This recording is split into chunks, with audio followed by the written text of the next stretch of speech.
Hello everyone and welcome again to psycho. आप सभी की बहुत ज़्यादा डिमांड आ रही थी कि उत्तराखंड पुलिस मुख्य आरक्षी और उत्तराखंड लैब स्टूडेंट के लिए मैथ की प्रैक्टिस सेट भी लाया जाए। तो उसी को देखते हुए मैथ का एक प्रैक्टिस सेट लाया हूँ। ठीक है, मैथ की वीडियो मैं इसलिए नहीं बना रहा था क्योंकि मेरे पास पेन टैब नहीं है। ठीक है, पेन टैब क्या होता है, जिससे कि स्क्रीन पर हम कुछ लिखते हैं। ठीक है, उसको बोलते हैं पेन टैब। तो पेन टैब है नहीं मेरे पास, और मैथ में आपको पता है कि न्यूमेरिकल को सॉल्व करना पड़ता है, उसमें हाथ को चलाना पड़ेगा, मतलब उसमें लिखना ज़्यादा पड़ेगा। अभी साइंस में क्या होता है, ज़्यादा एक्सप्लेन करना पड़ता है, लिखना नहीं पड़ता, तो उसमें पेन टैब की जरूरत नहीं पड़ती है। तो इसलिए पेन टैब था नहीं और मैंने खरीदने की भी नहीं सोची, क्योंकि ये जो चैनल था वो साइंस के लिए था, मैथ के लिए नहीं था। ठीक है, लेकिन आप सभी की इतनी ज़्यादा डिमांड आ रही है, और ऐसा भी नहीं है कि मेरे को मैथ नहीं आती, मेरे को मैथ आती है और मेरे 10th और 12th बोर्ड में बहुत अच्छे मार्क्स भी आए हुए हैं। ठीक है, मैथ्स में। तो ऐसा नहीं है कि मेरे को मैथ्स नहीं आती थी इसलिए नहीं बना रहा था वीडियो, मैथ्स आती है। आप सभी ने इस वीडियो का फीडबैक देना है कि आपको ये वीडियो कैसी लगी, जो मैं लिख रहा हूँ वो आपको क्लियरली विजिबल है, जो मैं बोल रहा हूँ आपको समझ में आ रहा है। अगर आपको अच्छी लगेगी वीडियो और फीडबैक अच्छा आएगा तभी मैं आगे के पार्ट्स भी बनाऊंगा। ठीक है, और अगर मैं मैथ की वेटेज की बात करूँ तो मैथ बहुत ज़्यादा इंपॉर्टेंट है दूर संचार के लिए। 40 क्वेश्चंस आएंगे आपके मैथ्स के, जो कि बहुत बड़ा वेटेज रखता है खुद में। ठीक है, तो मैथ बहुत ज़्यादा इंपॉर्टेंट है। लैब स्टडी में भी आपके पास दो ऑप्शन है, या तो बायो करो या तो मैथ करो। तो वहाँ तो अगर आप मैथ नहीं आता है तो बायो के साथ जा सकते हो, लेकिन पुलिस दूरसंचार में आपको मैथ्स करना ही पड़ेगा 40 मार्क्स का। ठीक है, तो मैथ बहुत ज़्यादा इंपॉर्टेंट है।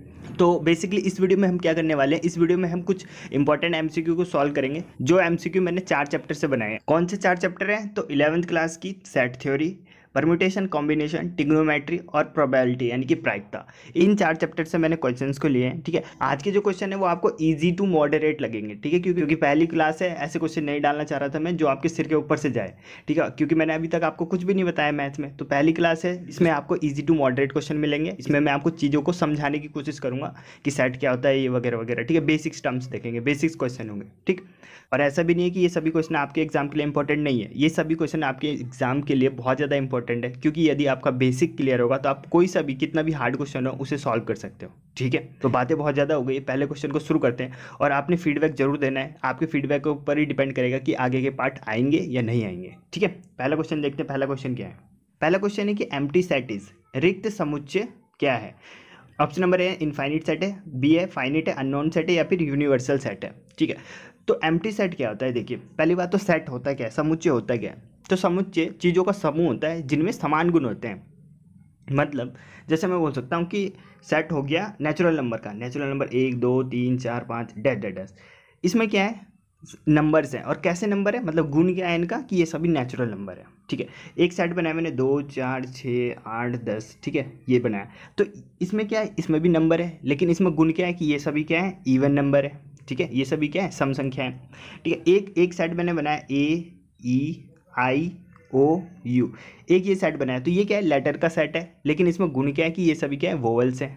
ठीक है, तो ऐसे चीज़ों का सेट जिसमें समान गुण हो, इनमें एक समान गुण क्या है कि ये सभी वोवल्स हैं, तो उसको बोलते हैं समुच्चय या फिर सेट। ठीक, एम्प्टी सेट क्या होता है, एम्प्टी सेट यानी कि खाली होता है वो। अब जैसे कि कोई सेट ए है, उसको कैसे रिप्रेजेंट करते हैं, जैसे 1 2 3 ये है, तो जो इसके अंदर ये नंबर लिखे हैं इसको बोलते हैं एलिमेंट, अवयव बोलते हैं इसको, अवयव।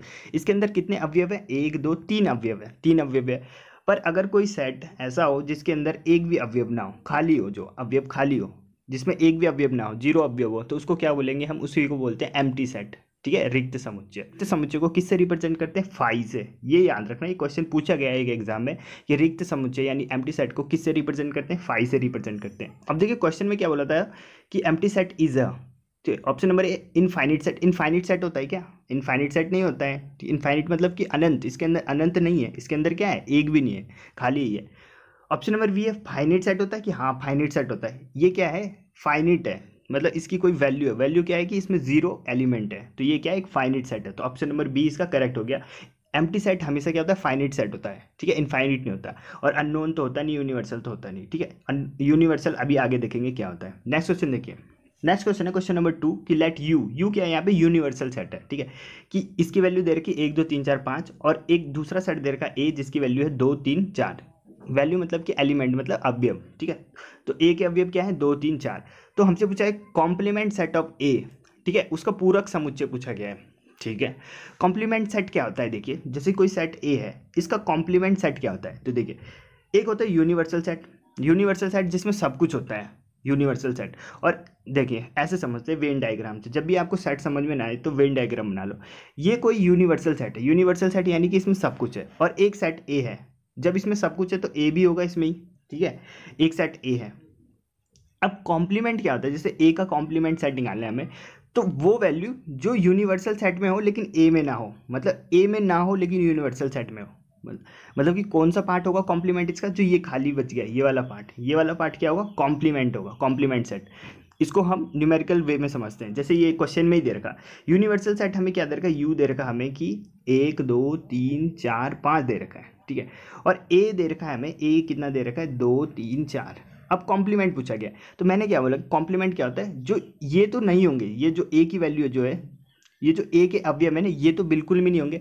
इसके अलावा जो यूनिवर्सल सेट में होंगे, इसके अलावा जो यूनिवर्सल सेट में होंगे उसे बोलेंगे हम ए का कॉम्प्लीमेंट, ठीक है। जो बाकी बच गया है, जो ए में जितने भी अवयव है उनको छोड़ के बाकी जितने भी बच गए उनको बोलते हैं कॉम्प्लीमेंट, ठीक है। तो ए में क्या है, 2 3 4, तो 2 3 4 को हटा दो, बचा क्या, 1 और 5, तो 1 और 5 क्या हो जाएगा इसका कॉम्प्लीमेंट। और कॉम्प्लीमेंट को किससे रिप्रेजेंट करते हैं, ए डैश से, देखिए ए डैश से, या फिर इसको ए के ऊपर सी लगा दो, इससे भी रिप्रेजेंट करते हैं, ये बोलते हैं कॉम्प्लीमेंट, ठीक है। तो कॉम्प्लीमेंट सेट क्या निकल के आ गया हमारा, 2 3 4 तो है, 2 3 4 काट दो, बचा 1 और 5, 1 और 5 इसका कॉम्प्लीमेंट सेट होगा, जो कि ऑप्शन नंबर किसमें, ऑप्शन नंबर सी में है, ठीक है।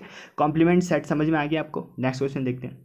नेक्स्ट क्वेश्चन देखिए, अगला क्वेश्चन भी कॉम्प्लीमेंट है। इस क्वेश्चन को करने के बाद आपको कॉम्प्लीमेंट सेट के बारे में अच्छे से क्लियरिटी हो जाएगी। देखिए हमें बोला गया कि एक यूनिवर्सल सेट ये दे रखा है और एक पी दे रखा है सेट, उसके एलिमेंट ये है, क्यू के एलिमेंट ये है। हमसे पूछा है पी इंटरसेक्शन क्यू का कॉम्प्लीमेंट।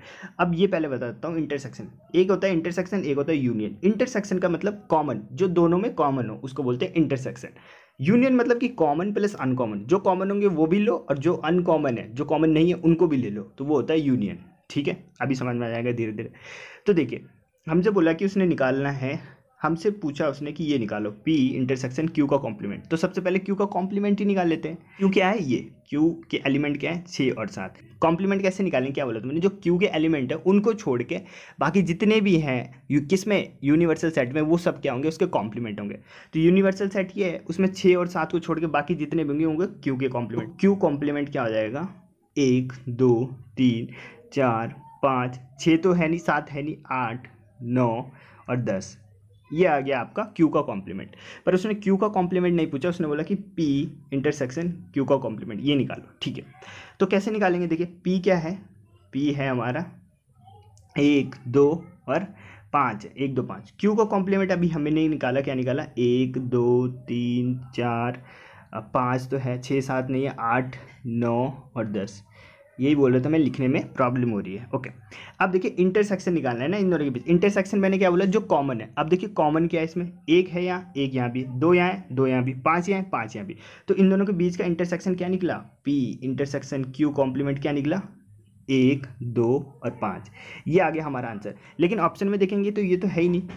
हमें देखिए 1 2 5, 1 2 5 किसके एलिमेंट है, P के, तो इसकी जगह मैं क्या रख सकता हूँ, P, ठीक है।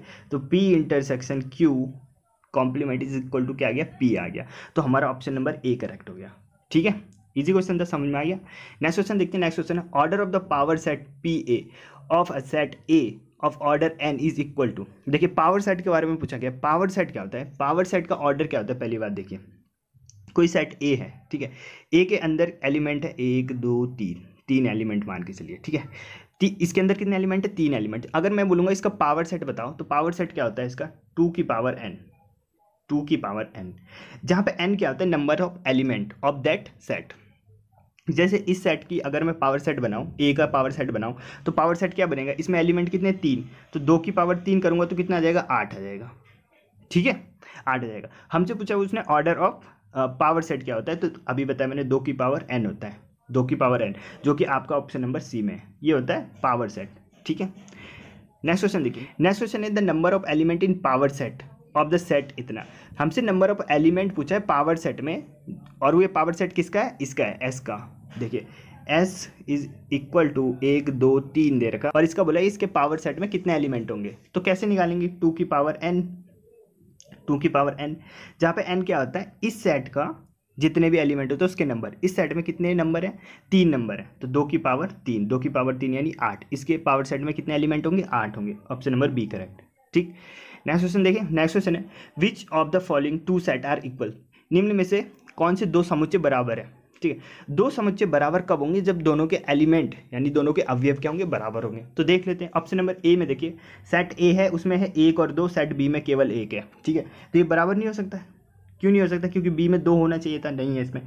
ऑप्शन नंबर बी देखिए, सेट ए में 1 2 और सेट बी में 1 2 3, इसमें 3 आ गया, इसमें 3 है नहीं, इसे भी ये भी नहीं हो सकता। ऑप्शन नंबर सी देखिए, सेट ए में 1 2 3 और सेट बी में 2 3 1, ठीक है। तो आप देखिए जो क्रम है ना, क्रम कुछ भी हो, 1 2 3 हो या 2 3 1 हो, कुछ भी हो, ठीक है। क्रम से कोई मतलब नहीं, लेकिन अवयव होने चाहिए। जैसे कि 1 यहाँ है तो 1 यहाँ पे भी है, 2 यहाँ है तो 2 यहाँ पे भी है, 3 यहाँ है तो 3 यहाँ पे भी है। तो ये क्या हो गया? इक्वल सेट हो गए, ठीक है। जिसमें अवयव क्या होते हैं? समान होते हैं, उसे बोलते हैं equal set. Okay, next question देखिए। नेक्स्ट क्वेश्चन है, अब ये तो सेट के क्वेश्चन थे, अब आते हैं ट्रिग्नोमेट्री के क्वेश्चन में, त्रिकोणमिति के। देखिए if sine theta and cos theta are root of, ये इक्वेशन दे रखा हमें ax² minus bx plus c is equal to 0, then relation between a b and c। a b और c में हमें रिलेशन पूछा गया है, ठीक है। तो आपने 9th छोटी क्लास में, 9th में शायद द्विघात समीकरण में आपने पढ़ा होगा रूट के बारे में। रूट यानी कि मूल, रूट का मतलब क्या होता है? मूल। जैसे द्विघात समीकरण के 2 मूल होते हैं, अल्फा और बीटा। इनमें रिलेशन क्या होता है? Alpha plus beta is equal to क्या होता है? माइनस बी बाय ए, एक ही होता है। और अल्फा इंटू बीटा क्या होता है? सी बाय ए। ये पता है आपको? ठीक, नहीं पता है तो नोट कर लेना, ये होता है। अब हमें 2 रूट तो दे ही रखे उसने, साइन थीटा और कॉस थीटा। अल्फा की जगह साइन थीटा, बीटा की जगह कॉस थीटा, ये दे रखा उसने, ठीक है। और हमसे पूछा ए बी सी में रिलेशन क्या होगा, ठीक है। तो देखिए इसको कैसे सॉल्व करेंगे। Sine theta plus cos theta, sine को मैं एस लिख रहा हूँ, कॉस को सी लिख रहा हूँ, ठीक है। Sine theta plus cos theta क्या होगा? माइनस बी बाय ए। माइनस बी बाय ए लेते हैं यहाँ से, माइनस तो ऐसे लगाओ, बी की वैल्यू क्या है? माइनस बी, साइन के साथ उठाते हैं तो ठीक है, बाय ए, तो ये क्या हो जाएगा? बी बाय ए हो जाएगा, ठीक है। माइनस माइनस कट जाएगा, ठीक। तो sign theta plus cos theta इतना हो गया। Sine theta into cos theta यानी मूलों का गुणनफल क्या होगा? सी बाय ए हो जाएगा, ठीक है। इसका मैं कर देता हूँ होल स्क्वायर, ठीक है। इसका स्क्वायर करूंगा तो मैं क्या होगा? साइन प्लस कॉस का whole square is equal to sine square theta plus cos square theta plus 2 sine theta cos theta, ठीक है। Sine theta plus cos theta, इसकी वैल्यू हमें पता है कितनी है? बी बाय ए का होल स्क्वायर हो गया। Sign square theta plus cos square theta कितना होता है? 1 होता है, प्लस इधर 2 into sine theta into cos theta की वैल्यू भी हमें पता है कितना है? सी बाय ए, ठीक है। इसको सॉल्व करते हैं, इधर क्या हो जाएगा? B square by A square is equal to 1 plus 2 C by A, ठीक है। ये हो गया। इसको सॉल्व करते हैं, B square by A square is equal to A plus 2c by A, ठीक है। एक ए से एक कट जाएगा, ठीक है। क्या बचेगा? B square by A is equal to, इधर क्या बचा आपका? ए प्लस 2c, ठीक है। ए प्लस 2c बचा, ठीक है। अब देखिए मैं इस ए को उधर भेज देता हूँ तो क्या बन जाएगा? ये B square is equal to A square, A के साथ ए की इंटू होगी तो ए स्क्वायर प्लस 2a और ये क्या होगा? सी, ठीक है, 2ac, ओके। अब देखिए सबको मैं एक साइड कर देता हूँ, इस b को भी उधर ले जाता हूँ तो क्या बचेगा? A square minus B square plus 2ab is equal to 0। ये बन गया A square minus B square plus 2ac। ये किस वाले ऑप्शन में? A square minus B square plus 2ac, A square minus B square plus 2ac, option number B में, तो option number B हमारा करेक्ट हो जाता है, ठीक है। क्वेश्चन देखते हैं, इफ द tan a बराबर 1/2 एंड tan b बराबर 1/3 then the value of a plus B, ठीक है। tan a प्लस बी का फॉर्मूला लगना है इसमें, ठीक है। tan a प्लस बी का फॉर्मूला क्या होता है? tan a प्लस बी का फॉर्मूला क्या होता है? tan a plus tan b, tan a plus tan b, 1 minus tan a into tan b, ठीक है। ये होता है tan a प्लस बी का फॉर्मूला, ठीक है। tan a की वैल्यू इधर की, tan b की वैल्यू इधर की, सारी वैल्यू रख देते, ठीक है। सारी वैल्यू रखते, इधर क्या है मेरा? tan a प्लस बी, तो इसको रहने देते हैं अभी, ठीक है। जगह कम इसलिए नहीं लिख रहा हूँ। इधर क्या है? tan a की वैल्यू क्या है? 1/2। इधर क्या है? tan b 1/3 upon 1 minus tan a into tan b, ठीक है। इसको सॉल्व करते हैं, ऊपर कितना आएगा? 3 दूनी 6, 6 प्लस ये क्या होगा? 5/6 और नीचे क्या आएगा? 6, 3 दूनी 6, 6 में से क्या? 5/6, ये 5/6 आया, 6 से 6 कट गया, 5 से 5 कट गया, कितना आ रहा है? इधर 1 आ रहा है, यानी कि tan a plus tan b is equal to कितना आ रहा है? 1 आ रहा है, 1 आ रहा है, ठीक है। a प्लस बी की वैल्यू निकाली, tan को इधर भेज दूंगा तो क्या हो जाएगा? ये a plus B is equal to tan inverse 1। tan inverse 1 की वैल्यू कितनी होती है? 45 पे, 45 पे, प्लस बी की वैल्यू कितनी है? 45। ये π/4 का मतलब क्या होता है? 45 होता है, इतना पता है ना आपको? काट के देख लो, पाई की जगह 180 रख लो, 4 से काटोगे तो 45 आएगा। तो a प्लस बी की वैल्यू कितनी आ जाएगी? π/4, जो कि ऑप्शन नंबर डी में है, ठीक है। नेक्स्ट क्वेश्चन देखिए, the value of tan 1 degree, tan 2 degree, tan 3 degree dash dash dash tan 89 degree. ठीक है, इस टाइप का क्वेश्चन ना बहुत पूछा जाता है, बहुत ज़्यादा पूछा है और बहुत ईजी क्वेश्चन है, देखते साथ इसका आंसर आता है। देखिए 10 1 10 2 डैट डैट डैट कितना है 10 89। तो जब आपको इस टाइप की सीरीज मिले, बीच में इंटू है ना, जोड़ के अगर 90 आ रहा है तो उसकी वैल्यू कितनी हो जाएगी 1। कैसे होता है 1? देखिए जैसे यहाँ पे 10 1 है और एक लेता हूँ मैं 89। ठीक है, तो मैं एक को चेंज कर सकता हूँ, इसमें इसको मैं चेंज कर सकता हूँ। देखिए इसको क्या लिख सकता हूँ मैं, 10 90 माइनस 89 ये लिख सकता हूँ। और 10 90 माइनस थीटा क्या होता है, कॉट थीटा होता है। तो इसकी जगह क्या आ जाएगा, कॉट 89 आ जाएगा। 89 और 10 89 ये दोनों कट जाएंगे, कितना आएगा 1 आएगा। ठीक है, तो इस प्रकार से 1 आता है। इसलिए मैंने बोला कि आपको डायरेक्ट याद रखना है कि जब इनका सम कितना है 90 आए तो इसकी वैल्यू कितनी हो जाएगी 1 और बीच में इंटू होना चाहिए। ठीक है, हो जाएगा 89 के साथ 1, 2 हो जाएगा 88 के साथ 1, 3 हो जाएगा 87 के साथ 1। ठीक है, ये दोनों मिला के 1 1 बन जाएंगे। लेकिन बीच में क्या बचेगा, एक बचेगा 1045 अकेला बच जाएगा जिसका पेयर नहीं मिलेगा। तो 1045 बच जाएगा, बाकी सारे 1 हो जाएंगे। और 1045 की वैल्यू हमें पता है, उसकी वैल्यू भी कितनी होती है, 1 ही होती है। तो इसका आंसर क्या आ जाएगा 1। इसका आंसर क्या आ गया 1। Okay, easy question. Next question देखिए, what is the total number of, अब यहाँ से हमारा शुरू होता है प्रोबेबिलिटी का क्वेश्चन यानी प्रायिकता का क्वेश्चन। तो देखिए क्वेश्चन नंबर 10 है, what is the total number of sample space when a dies is thrown 2 times. ठीक है, सैंपल स्पेस किसे बोलते हैं, जैसे हम सिक्के को उछालते हैं, एक सिक्के को उछालते हैं तो हेड या फिर टेल आने की संभावना होती है, 2 संभावना होती है। तो इसको बोलते हैं हम सैंपल स्पेस, कि क्या क्या आ सकता है उसको बोलते हैं सैंपल स्पेस। ठीक है, हम क्या कर रहे हैं कि 2 पासे को फेंक रहे हैं, 2 पासे को फेंक रहे हैं तो कितने सैंपल स्पेस बनेंगे। ठीक है, एक पासे को फेंकेंगे तो कितना बनता है 6, एक पासे को फेंकते हैं तो 6 टाइप के नंबर आ सकते हैं, 1 2 3 4। जब 2 को करेंगे तो इसके ऊपर 2 की पावर लगा दो, मतलब जितना भी निकालना हो मैं 2 पासे, जैसे मैं सिक्के की बात करूँ, सिक्के में एक सिक्के में कितने रिजल्ट आते हैं 2, अब मैं बोलूँगा 2 सिक्के में निकालना है तो 2 की पावर उतना करना पड़ेगा आपको। ठीक है, या तो ऐसे कर लो या फिर ऐसे कर लो, एक पासे में 6 रिजल्ट आते हैं, 2 पासे में कितना आएंगे 6 और आएंगे, तो 6 × 6 कितने होंगे 36। ये कर लो, या फिर मैंने क्या बोला कि 6, अब जितने भी बार पासे फेंके जाए या फिर जितने भी पासे फेंके जाए उसकी पावर उतनी, n क्या है, जितनी बार उसको फेंका जा रहा है। यहाँ पे कितना 2 फेंका जा रहा है तो इसलिए n की पावर 2 यानी कि 36 स्पेसेस बनेंगे। ठीक है, अगर 3 फेंका जाता तो 6 की पावर कितनी 3 होती, यानी 216 तब होते स्पेसेस। ठीक है, नेक्स्ट क्वेश्चन देखते हैं।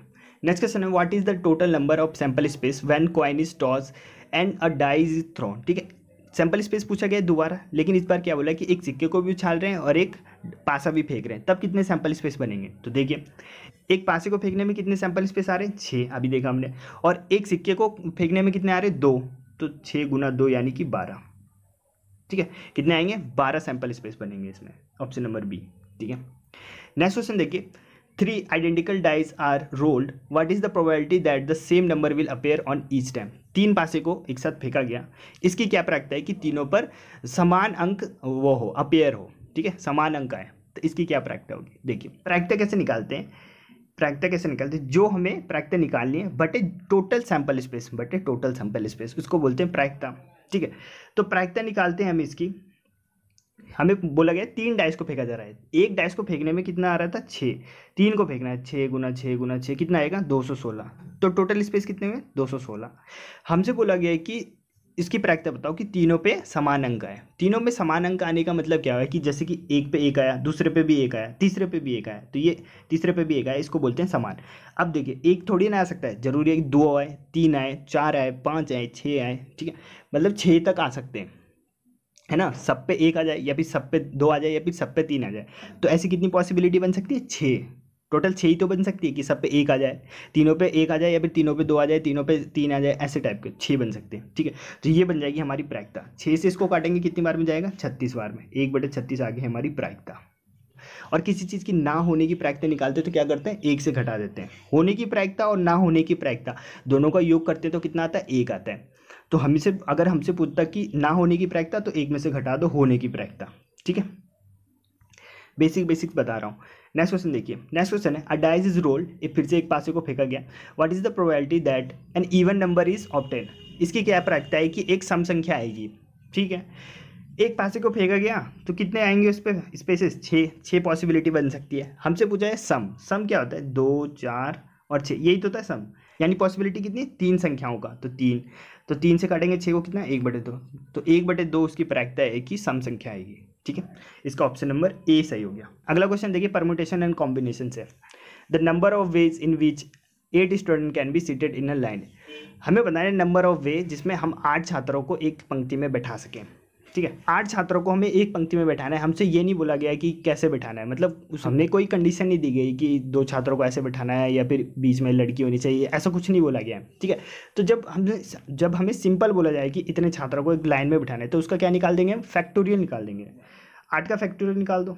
8 का फैक्टोरियल निकालते, फैक्टोरियल कैसे निकालते हैं, जैसे 8 का फैक्टोरियल निकालना है तो इसको कैसे निकालते हैं, 8 गुना 7 गुना 6 गुना, मतलब जिससे निकालना है उससे एक कम करके गुना करते रहो। ठीक है, 5 गुना 4 गुना 3 गुना 2 गुना 1 ये होगा। ठीक है, इन सबको गुना करना है, आपका आंसर आ जाएगा। ठीक है, इन सबको गुना करेंगे तो कितना आएगा, 40,320। ठीक है, जो कि ऑप्शन नंबर डी में, ऑप्शन नंबर डी इसका करेक्ट हो जाता है। तो 40,320 तरीके हैं जिससे हम 8 छात्रों को एक लाइन में बिठा सकते हैं। ठीक है, नेक्स्ट क्वेश्चन देखिए। नेक्स्ट क्वेश्चन है कि if np5 is equal to 60 n-1 p3 the value of n। ठीक है, तो इस प्रकार के क्वेश्चन आपको एग्जाम में मिल सकता है। ठीक है, इसी प्रकार के क्वेश्चन पूछे जाते हैं परम्यूटेशन से। देखिए, NPR का फॉर्मूला क्या होता है, NPR का फॉर्मूला होता है factorial n minus factorial n minus r, ये होता है NPR का फॉर्मूला। ठीक है, तो इसको लिख सकते हैं हम इस प्रकार से। ठीक है, तो अब देखिए, अगर मैं इसको लिखना चाहता हूँ, np5 को लिखना चाहता हूँ इस फॉर्म में, तो क्या लिखूँगा, फैक्टोरियल n और 5 माइनस n। ठीक है, ये लिख सकता हूँ। ठीक, फैक्टोरियल 5 माइनस n ये लिख सकता हूँ इसको, और इसी प्रकार इसको क्या लिख सकता हूँ, इसको फैक्टोरियल n-1, ये 60 अलग से 60 इंटू में, ठीक है 60 अलग है, upon factorial n minus r। ठीक है, n-3 माइनस 3। ठीक है, तो ये लिख सकता हूँ। ठीक है, तो इस प्रकार से इसको लिखते हैं, देखिए कैसे होगा, factorial n-5 is equal to 60 factorial n-1 upon factorial n-1 minus 3। ठीक है, ये हो गया। अब देखिए, ये तो हो जाएगा n-4 हो जाएगा, फैक्टोरियल n-4। ओके, अब यहाँ से देखिए, अगर मैं इसे एक कम करता हूँ, मैंने क्या बोला था, फैक्टोरियल में एक कम होकर इंटू होता रहता है, तो इसको मैं कैसे लिख सकता हूँ, n इंटू फैक्टोरियल n-1 लिख सकता हूँ ना, एक कम कर दिया मैंने। अब इस n-1 फैक्टोरियल से ये कट जाएगा। ठीक है, तो ऊपर क्या बचा, n, इधर क्या बचा फैक्टोरियल n-5, और इधर क्या था 60, इसके ऊपर तो कुछ नहीं बचा, अपॉन फैक्टोरियल n-4। फिर से देखिए, मैं क्या करूँगा, एक कम कर दूंगा। यहाँ पे मैंने क्या बोला, एक कम करके इंटू होता है फैक्टोरियल में, तो अगर मैं यहाँ से भी एक कम करूँगा, यानी n-4 बाहर निकाला और एक कम कर दिया, तो क्या हो जाएगा n-5, फैक्टोरियल n-5 बचेगा। अब इस फैक्टोरियल n-5 से ये फैक्टोरियल n-5 कट जाएगा। ठीक है, अब देखिए, अब क्या बचा, n अपॉन इधर तो कुछ नहीं बचा है। ठीक है, is equal to 60 upon n-4 बचा है। ठीक है, इस n को यहाँ भेजेंगे तो ये देखिए क्या बन जाएगा, n² minus 4n is equal to 60। ठीक है, इसको इधर ले आते तो n² minus 4n is equal to 60, तो माइनस 60 इज इक्वल टू 0। द्विघात समीकरण बन गया। द्विघात समीकरण को सॉल्व करते हैं। ठीक है, तो जब इसको आप सॉल्व करोगे द्विघात समीकरण को, तो क्या आ जाएगा, आपके पास n की 2 वैल्यू आएगी, एक आएगा n इज इक्वल टू -6 और एक आएगा n इज इक्वल टू 10। ठीक, अब देखिए n की वैल्यू माइनस तो हो नहीं सकती, तो ये वाला तो कैंसिल हो गया, तो बचा n की वैल्यू क्या होगी, n की वैल्यू होगी 10। ऑप्शन नंबर बी हमारा करेक्ट हो गया। ठीक है, तो इस प्रकार से इस क्वेश्चन को सॉल्व करते हैं। ठीक है, इंपॉर्टेंट क्वेश्चन है आपके एग्जाम के लिए। ठीक, तो थैंक यू गाइस, इस वीडियो को मैं यहीं पे खत्म करता हूँ। आज मैंने बहुत कम क्वेश्चन लिए हैं ताकि मैं आपसे फीडबैक ले सकूँ कि मैथ की वीडियो सही बन रही है कि नहीं बन रही है। ठीक है, तो आप कमेंट बॉक्स में जरूर कमेंट करें कि कैसी लगी आपको वीडियो, और यदि आपने इस वीडियो से कुछ सीखा तो इस वीडियो को लाइक करें। मिलते हैं नेक्स्ट वीडियो में। जय हिंद।